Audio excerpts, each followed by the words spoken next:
Nagpapasalamat ako sa inyo lahat at sa mga tutulong pa sa akin. Lagi kayong kalakap sa akin pagdarasal na bigyan kayo ng magandang swerte at ilayo kayo sa lahat ng kapahamakan, bigyan ng magandang kalusugan ang bawat pamilya nyo. Nang higit sa lahat, matulungan pa ninyo ang kasulat kong kapuspalad.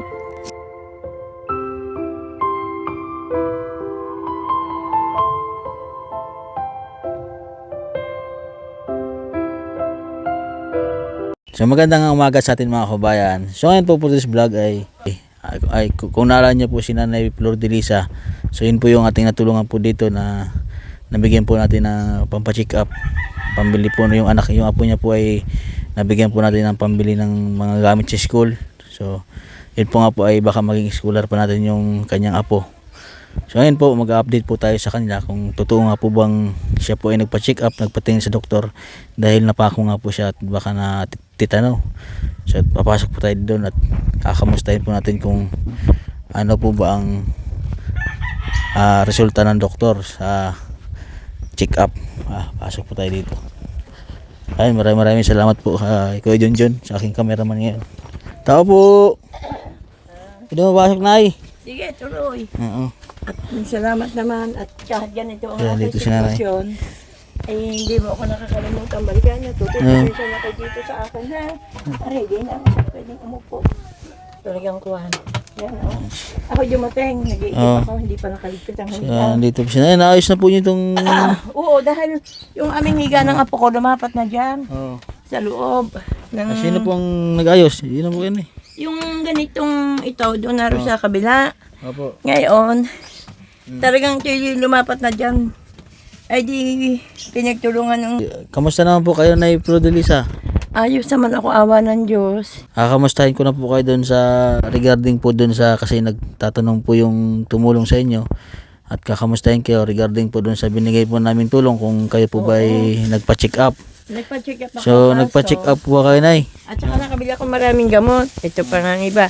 Ito, bawat reseta, pati yung apo ko, andito lahat yung reseta. Ang kaso, Ano po ang problema? meron pa, yung nilista ni Doktor, nakahapo ako, ni Dr. Lailo, Opo. ay 7 klase. Ngayon, hindi ko na dahil sa totoo lang, Opo. may, di ba 5,000 yung pampagamot ko? Opo. May tinira pa akong 3,000 nakatago. Hindi ko ginagalaw kahit ako'y walang ulam na masarap. Dahil ito, mga resibo ito, mga binamili, ay baka hindi ako dahil nasabi ni doktor, ako daw ay kailangang... Ito po, meron po siyang resita. 7 klase pa yan. Yan, Ito po yung resita po ng yan gamot yung ni Nanay. gagawin sa akin. Ako daw ay kailangang Mm. kukunan ng dugo. Opo. Tapos laboratory. 7 klase yan, 7 klase yan. Yan ang gagamutin pa sa akin. So ilang gamot po ang nabili nyo ngayon? Abay, marami akong nabili. Yung gamot kong, itong mga reseta Bumili rin ako noong matagal, di ba? Sabi ko sa iyo, ilang buwan nang hindi ako nakakatikim nitong aking vitamins. Ito, 30 pieces ito sa loob ng 1 month. Tapos yung mga gamot pa, nakain ko na ang iba. Ito, mga ganito. Ito, yan, mga reseta yan. Bumili na rin ako ng Gartaw 30. Nakakailang linggo na po kayo pag-iinom ng gamot? Ay, tapos na itong, nakabili na uli ako nito dahil tapos na yung 1 month. Ito naman, yung,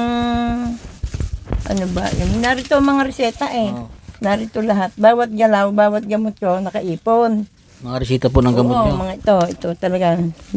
Hindi ko siya kinukuhan. Card ko pala Hindi ko siya pinawawalan ng, at saka ako, bawat pinagdaan ng gastos, Nililista niyo po? nililista ko talaga. Magaling po si Nanay. Talaga, hindi ito, nakalista yan.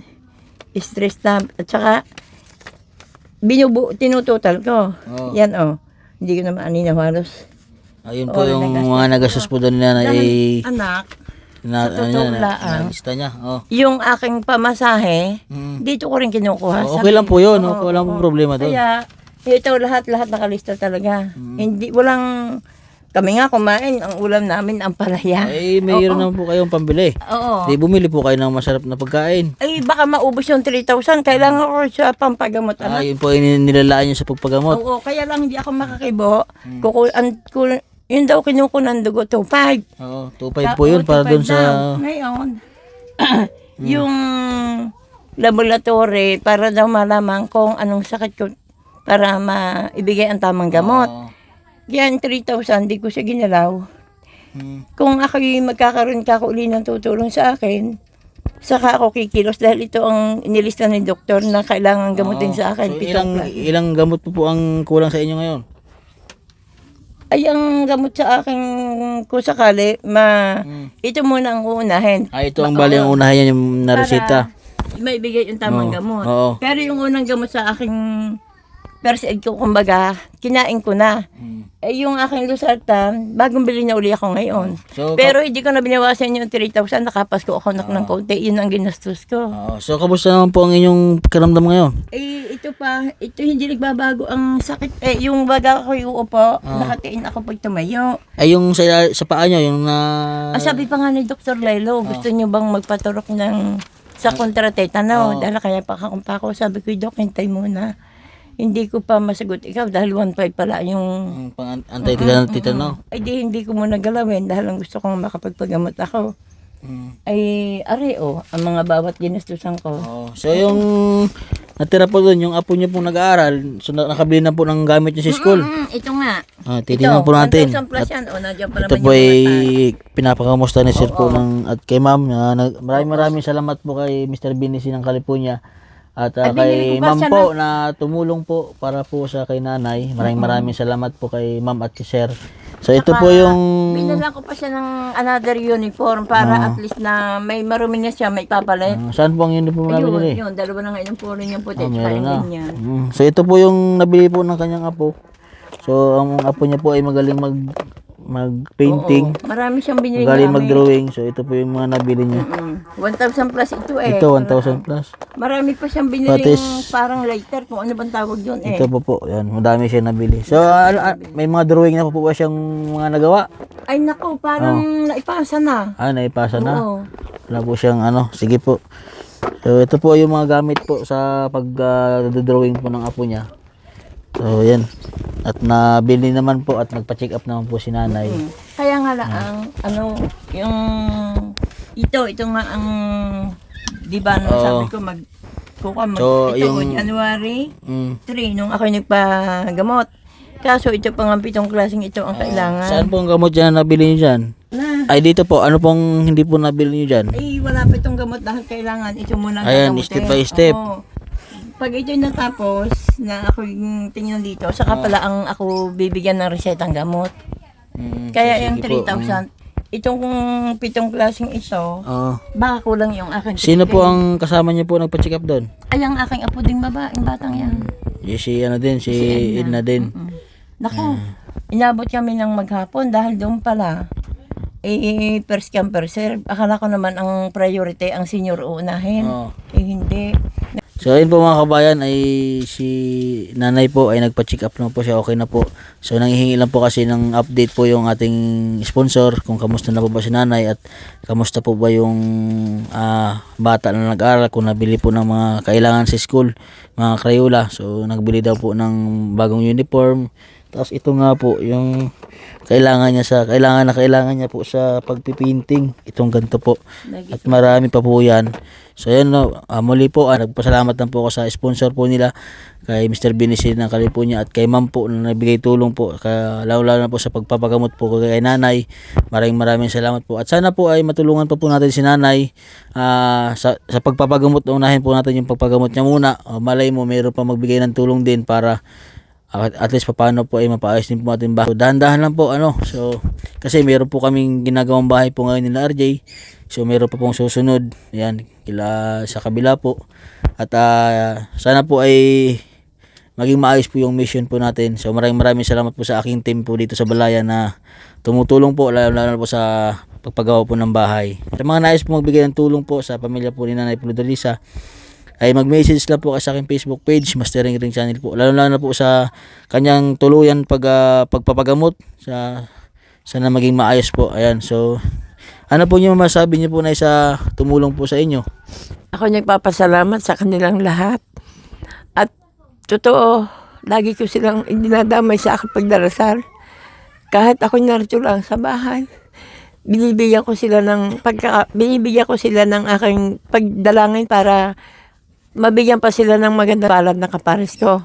Nagpapasalamat ako sa inyong lahat at sa mga tutulong pa sa akin. Lagi kayong kalakap sa aking pagdarasal na bigyan kayo ng magandang swerte at ilayo kayo sa lahat ng kapahamakan, bigyan ng magandang kalusugan ang bawat pamilya niyo. Nang higit sa lahat, matulungan pa ninyo ang kasulat kong kapuspalan. Ako nagpapasalamat sa inyong lahat at huwag sana kayong mag-asawa na pagtulong sa akin.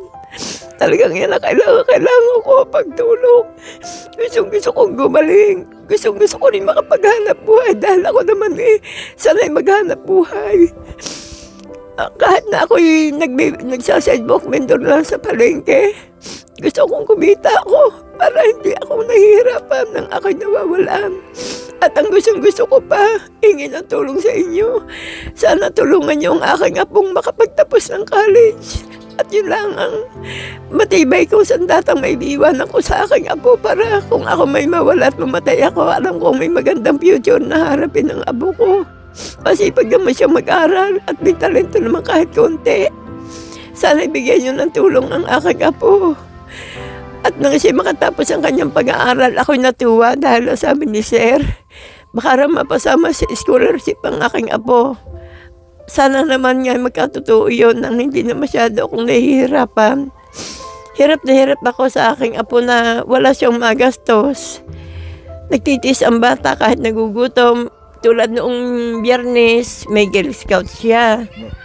Wala siyang pambili ng pagkain. Di gutom siya. Sabi ko, lagi kayo nang magdarasal para sa salamat ka sa Panginoon sa mga biyayang natatanggap mo. Di damay mo ang mga taong natulong sa atin na sila magkaroon ng magandang swerte sa buhay at nang higit sa lahat, matulungan pa nila ang kapares natin.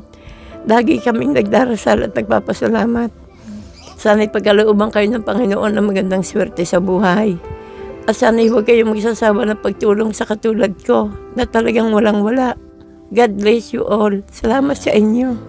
Ayan po, salamat po. Ayan po.